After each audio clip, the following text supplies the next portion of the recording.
In the previous sessions, we've looked at walks of many kinds. Sneaks are just another kind of walk, and we'll cover those and runs in this session.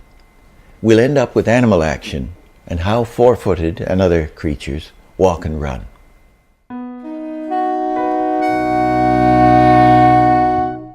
Just want to do the sneak. This is your government issue Hollywood sneak, which is like everybody used it in various forms. If we're going to the sneak,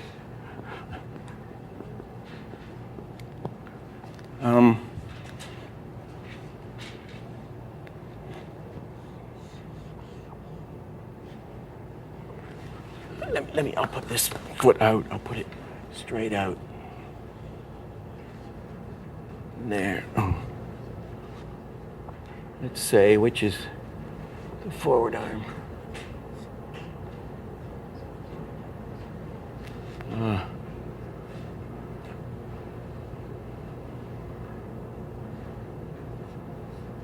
And so what we're doing is this, you've seen this a million times, right? And you can do a greatly reduced one where he doesn't go as far. You know, they do this. It's basically or what you did, sort of. It's the same thing, but with a much subtler. So the basic thing is this: tiptoe to here. So you do, again, you do this drawing, and this drawing, and this drawing, and this drawing. Here's a formula for a slow sneak. Start with the contacts, and it has a very interesting passing position, way out in front. This takes just under 1.5 seconds per step. Here are the spacing charts for the body and head, easing in and easing out.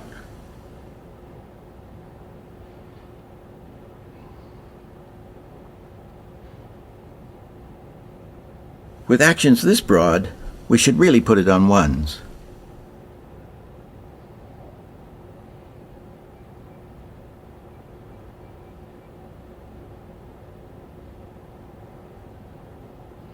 Let's do a faster sneak, 1 second per step. So we'll reduce the amount of action.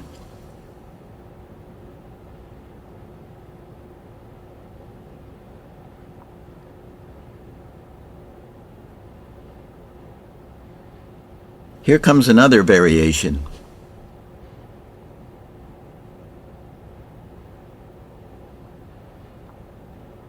Now you could do all kinds of interesting things on the passing position, couldn't you? You could say, okay, we've got this, and we don't just want him to go like that in 1.5 seconds. We want him to go up, or here's an adaptation of a Bill Titleist sneak, just over 1.5 seconds per step. There are 4 planning drawings, 2 extremes, the passing position down and an up position on the next breakdown or passing position. As in a walk, the wing arms do counter the feet. Just look at the amount of change. Curve to opposite curve, to straight, to curve. Look how clever this man is. Look at the changes of shape.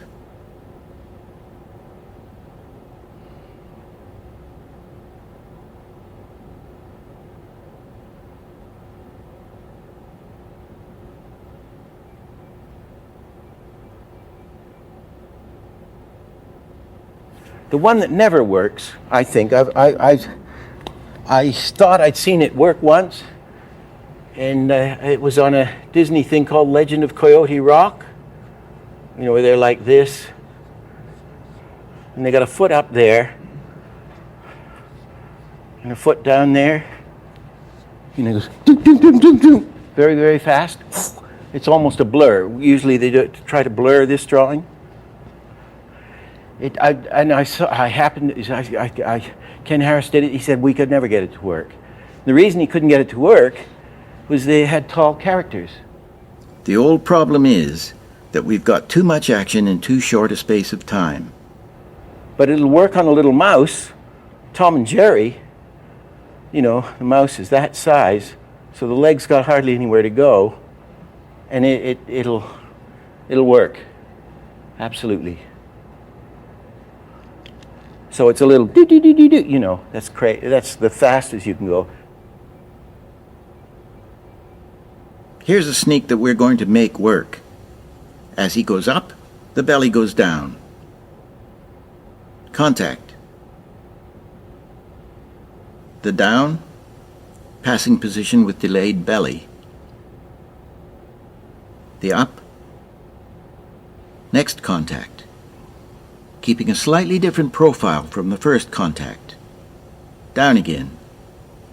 Pass position with delayed belly. Also a slightly different profile from the previous passing position 3. The up, and back to 1. Here it is on 1s, giving us a sneak on 4s. There's too much action in too short a space of time. Put in single in-betweens. Gives you a sneak on 8s. Still too much action. Now put in 2 in-betweens. Gives you a sneak on 12s. It works. Now put in 3 in-betweens. Gives you a sneak on 16s. It's kind of slow, but it works. 12s is the best one. Here it is again.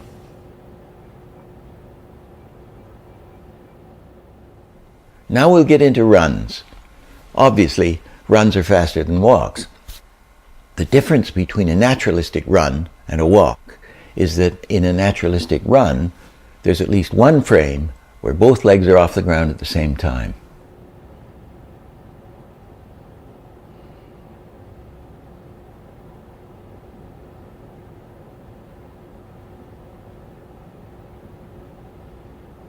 However, in cartoon runs, we can take great liberties. But like walks, first we have to set the tempo. Is it 4 drawings per step? 5? 6? 7? But we'll need at least 3 drawings to make the legs go around. If this is a wheel with only 2 positions, it won't go around. It just flickers. Take 3 positions, and it will go around.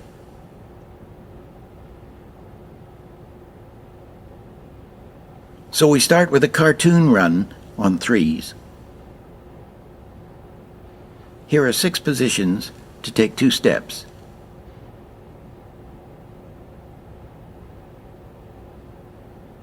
And here's a rabbit running on 3s. It's planned from the mid-air positions instead of the contacts. Here's the down, the up, the down, the up.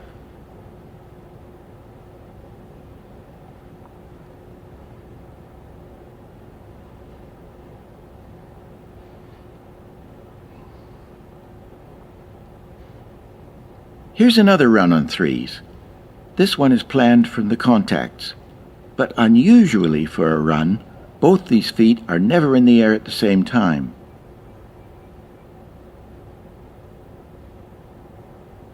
Now add arms.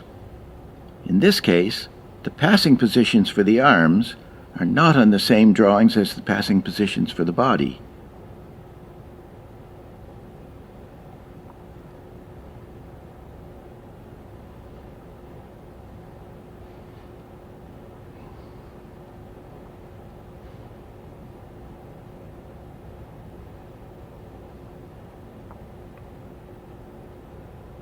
Here's an interesting invention which breaks the 3-position rule on a run. there are only 2 drawings for each step. This is because the figure is coming towards us, so we don't need to see the feet going around. They're going up and down like pistons. Just while we're on this thing, here's the, get that straight. Here's the Hollywood, this is the 4 drawing run. Hollywood issue run.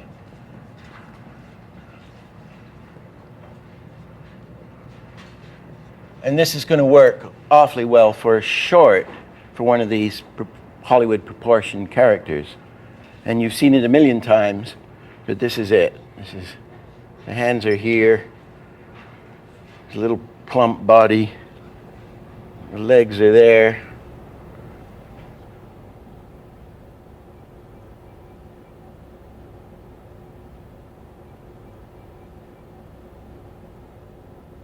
That are kind of like this. The down position is not as it is in a normal run, down. It's kind of like that, and they haven't done the contacts first, but they're sort of stock things. Here's another cartoon run, this one on 4s. These are the positions.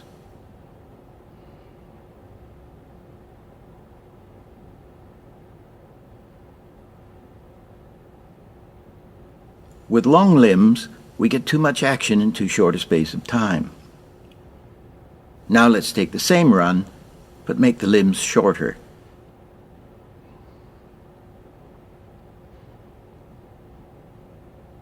And it works. Here's an eccentric run on 4s. Both feet are never in the air at the same time.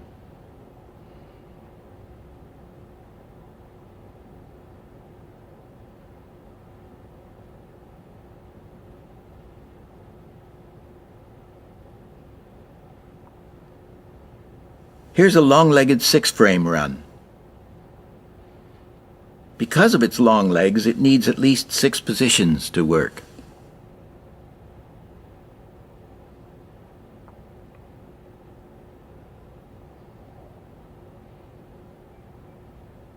Here's a jogging run on 6s. It's planned from the down positions and the length of the strides reduced.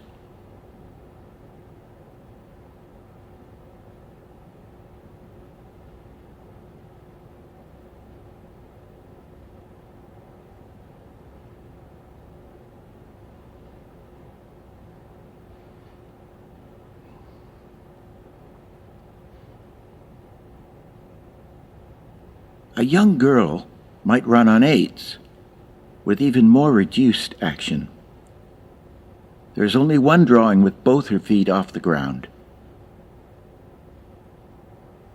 Contact. The low. Pass position. The high. Both feet in the air. Contact. The low. Pass position. The high. Both feet in the air. Contact.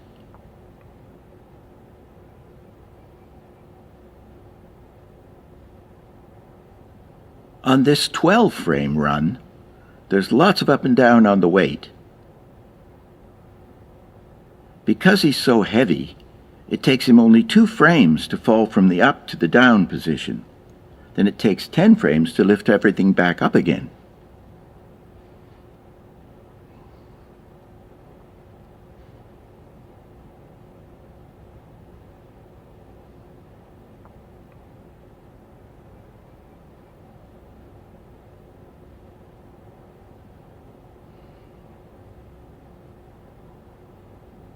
In reality, the faster we go, the more we lean forward.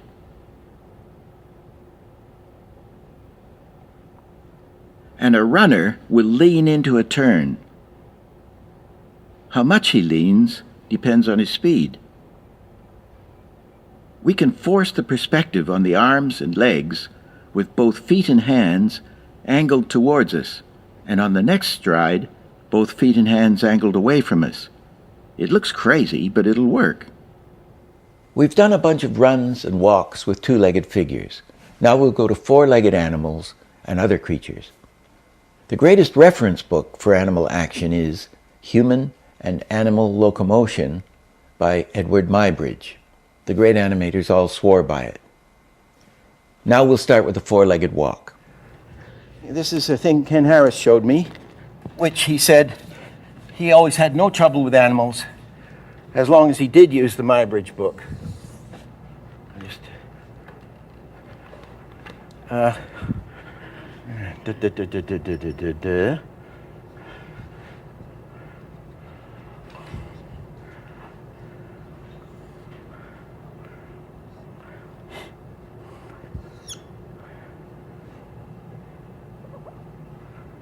Okay, so all animal walks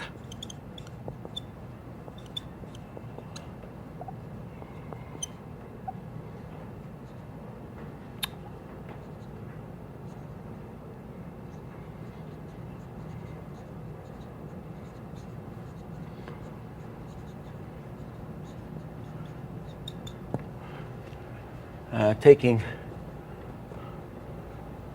size and drawing into consideration. Here's a cartoon formula for an animal walk. The head turns with or against the front foot action. The tail root moves with the back legs.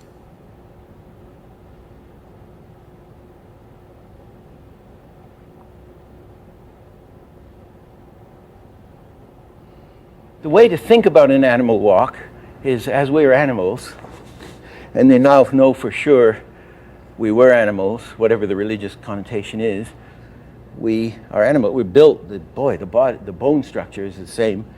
And the way to to get the feel of an animal walk is to just do that, and that gives you the timing of where when this foot comes over, when this is here. And also the up and down, if there is any. The median, it'll be the passing position, right? So that's what to do first. Let's take the front section first. Down on the contact. Up on the passing position.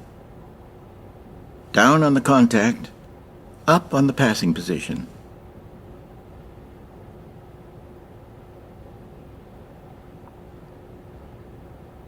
Same thing applies to the rear section. Down on the contact, up on the passing position, down again on the contact.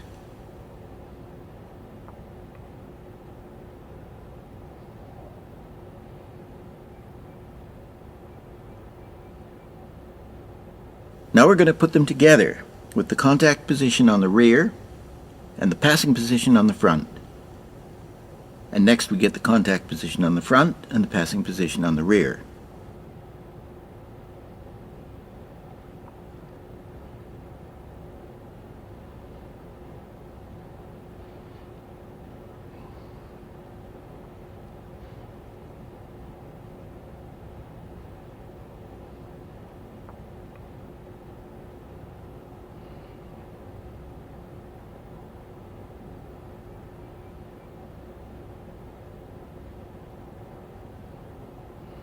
Here's the basic animal walk pattern using a lioness.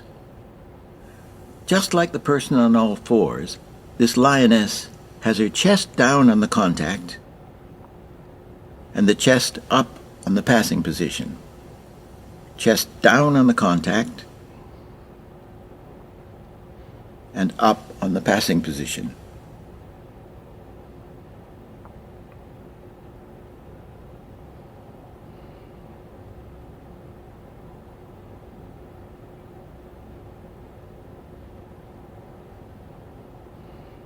The rear end, pelvis, is down on the contact, up on the passing position.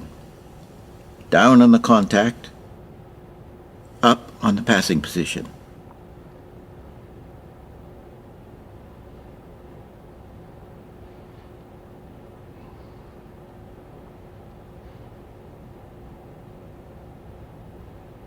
Join them up. Chest is down on the contact, while the pelvis is up on the passing position. Chest up on the passing position, while the pelvis is down on the contact.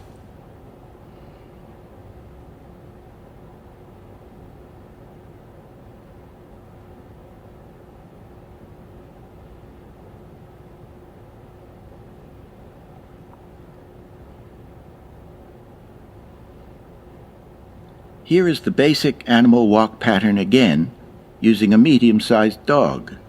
This is a more complex example, but it's fundamentally the same as the man on all fours and the lioness. There are two main extremes, and it's planned from the back leg contact positions. We'll have the down positions in blue, the pass positions in red, the up positions in green, and the rest in black, like the contacts.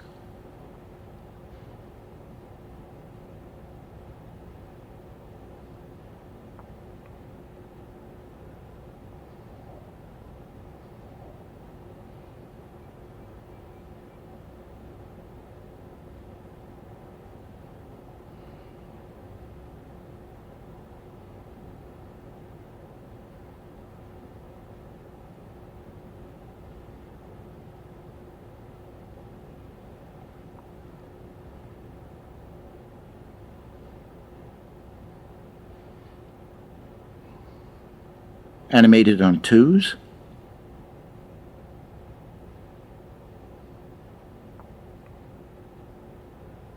Add single in-betweens and shoot it on ones.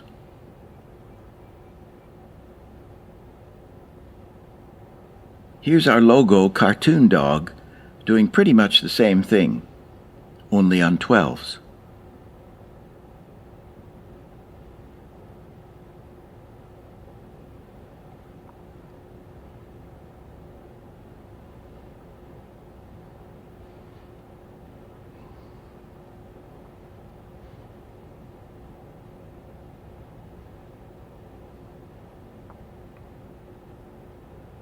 Animals fold and unfold, much more than we imagine. Their bodies stretch and compress from the concave to the convex. It's like a wave action. Animation is full of wave action.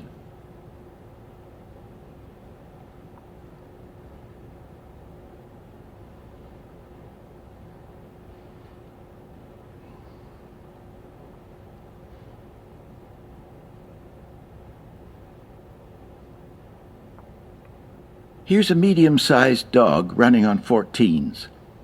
A dog's body is more rigid than a cat's, but still has lots of stretch and compression. It's seesawing and stretching and compressing. Look how much more action there is at the rear, while the chest is more stable. The rear section moves much more than the chest.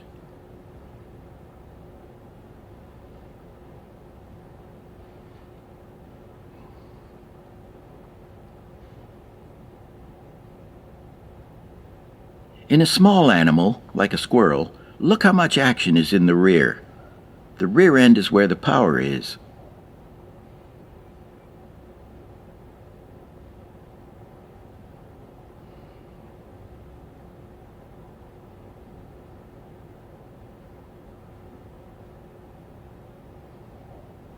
Here's an interesting question. Does an ostrich and a man walk like a horse?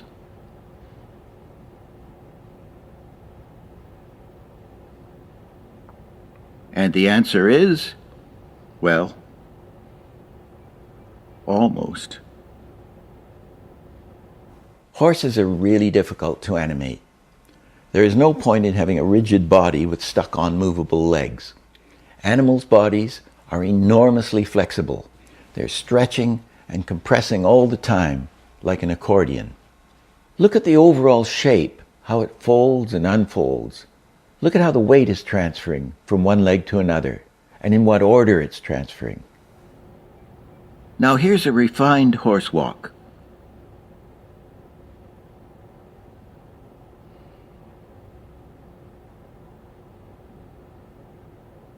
Here's the rear leg pattern. Start with the contacts. Pass position in the middle. Here's the down. And here's the up. This is the same pattern of downs and ups as a normal human walk.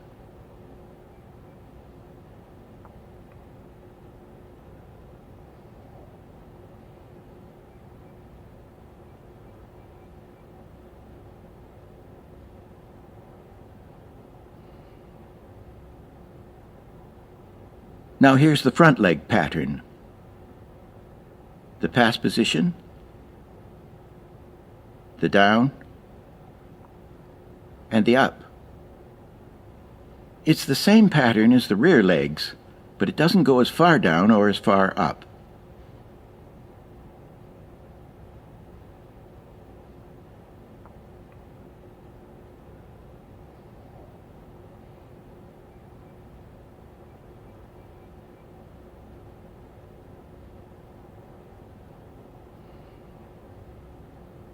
Put them together, and we see that the rear of the horse is down as the front of the horse is up, and the rear of the horse is up as the front of the horse is down.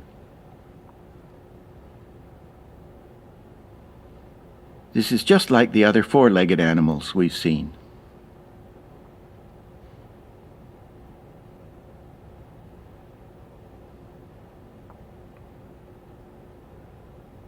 The head goes down as the front of the horse goes up, and the head goes up as the front of the horse goes down.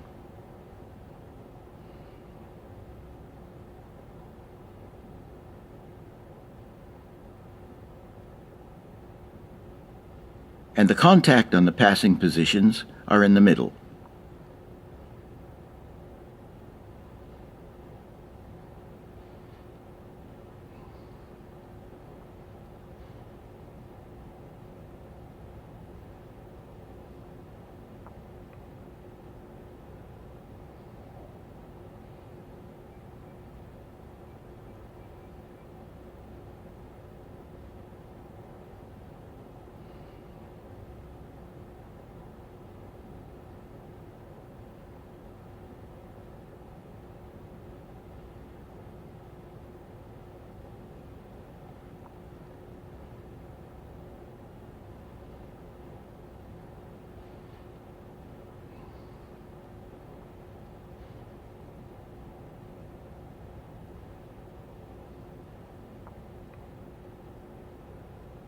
Here is how the joints break on a horse's front leg. The knee goes forward as the hoof continues back. All comes forward, knee goes back as the hoof continues forward.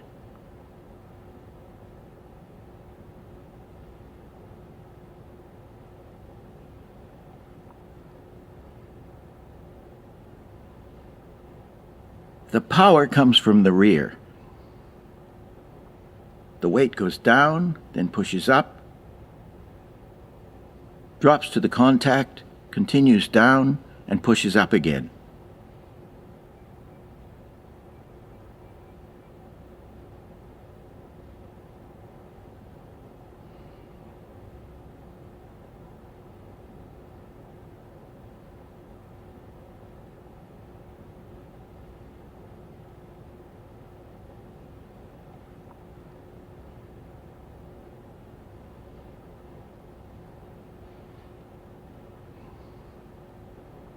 The interesting thing about a horse's trot action is that the front and rear both go down together and up together.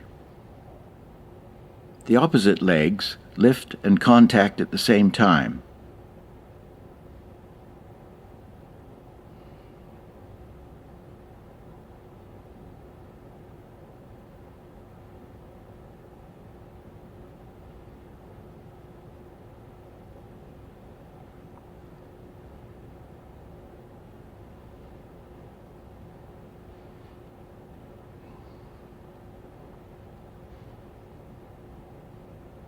Here's the pattern for a horse galloping.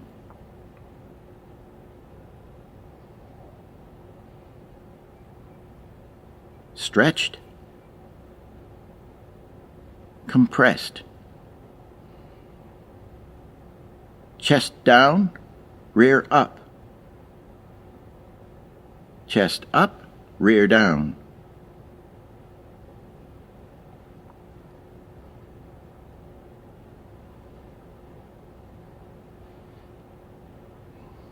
This is the way to think about actions.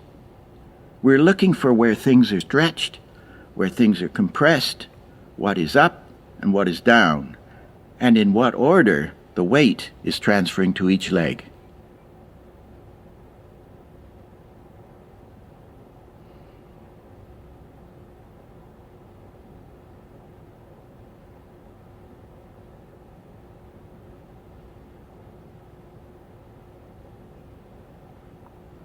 Now for an 8-legged walk.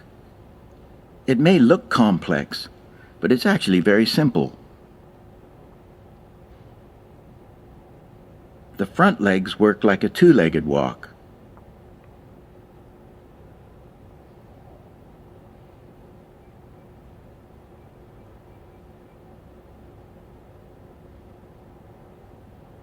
The next 2 legs counteract the front ones.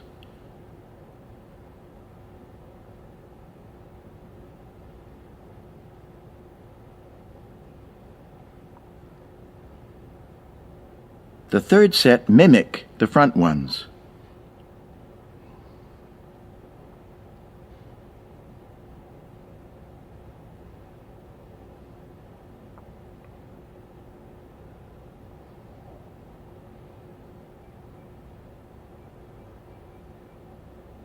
The fourth set mimic the second set.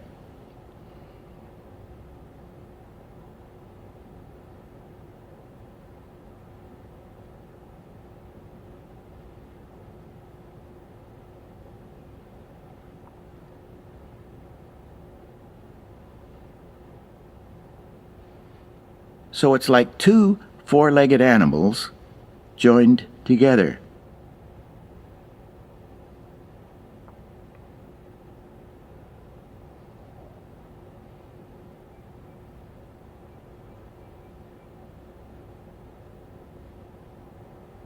Here's a standard cartoon wing flap formula. When the wings are up, the body is down. As the wings go down, they push the body up.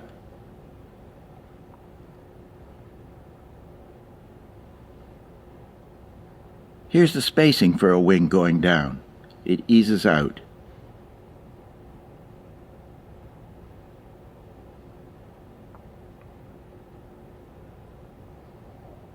Here's the spacing for a wing going up.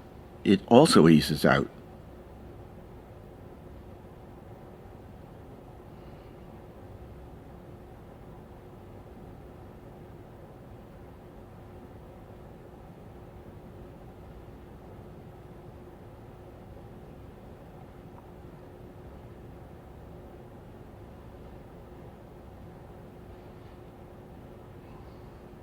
Now for a more sophisticated wing flap.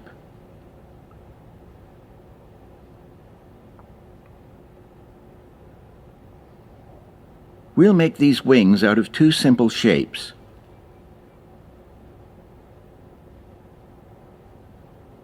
The wings stay as flat as possible when they push down against the air.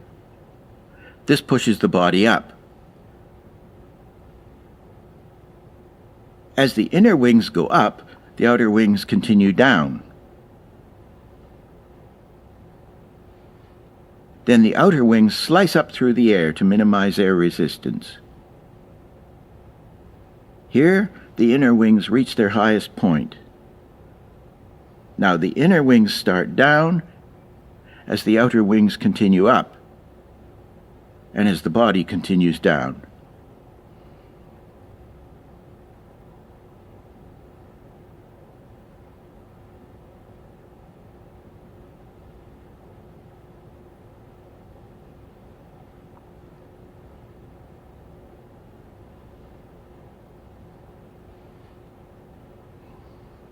Here's a butterfly wing flap. Here's the passing position. On number 1, the body is down. But on number 3, the wing flap has pushed the body up. And on number 5, with the wings up, the body sinks down. Here's the spacing of the wing going down. Number 2 is very close to number 1. And here's the spacing of the wing going up. Number 4 is very close to number 3. An erratic flight path can be plotted using the up positions.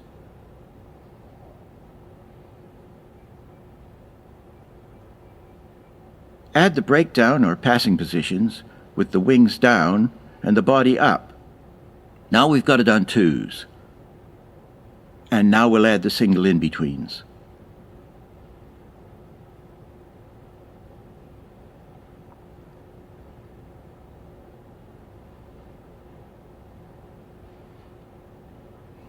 These are basic patterns for animals, but there are thousands of types of animals, and to animate them convincingly, we have to study them.